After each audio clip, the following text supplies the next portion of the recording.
आपल्याला सांगतो की त्या महिन्यातले पण लाडक्या बहिणींचे पैसे आम्ही रिलीज केलेले आहेत, ते त्यांच्या अकाउंटला जातील।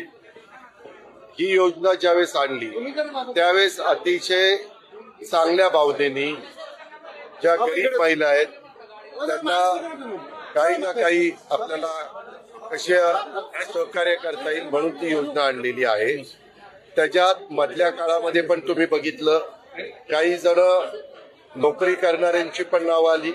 जसं जसं एक एक गोष्टी लक्षात येत आहेत तसं तसं आम्ही ती नावं कमी करतोय। आता पुरुष लोकांची यायचं काही कारणच नाही, जर आलेली असतील तर ही योजना पुरुषांची करता नव्हती। त्यांना मागे जर पैसे गेलेले असतील तर ते पैसे आम्ही वसूल करू।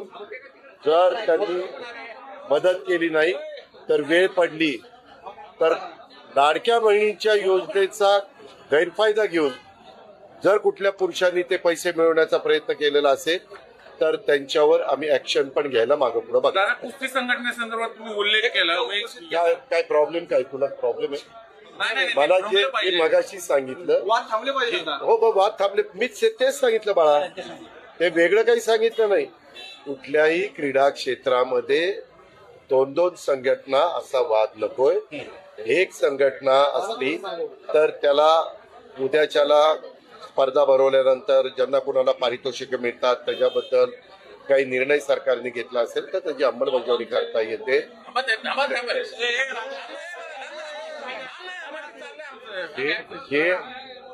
हे त्याच्या संदर्भातलं आहे।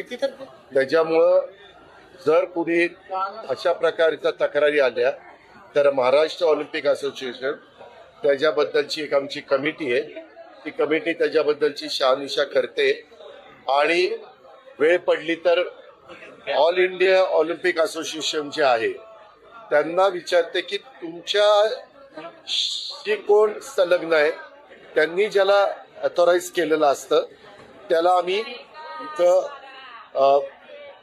इथं आम्ही महाराष्ट्र ऑलिम्पिक असोसिएशनचा सदस्य करू।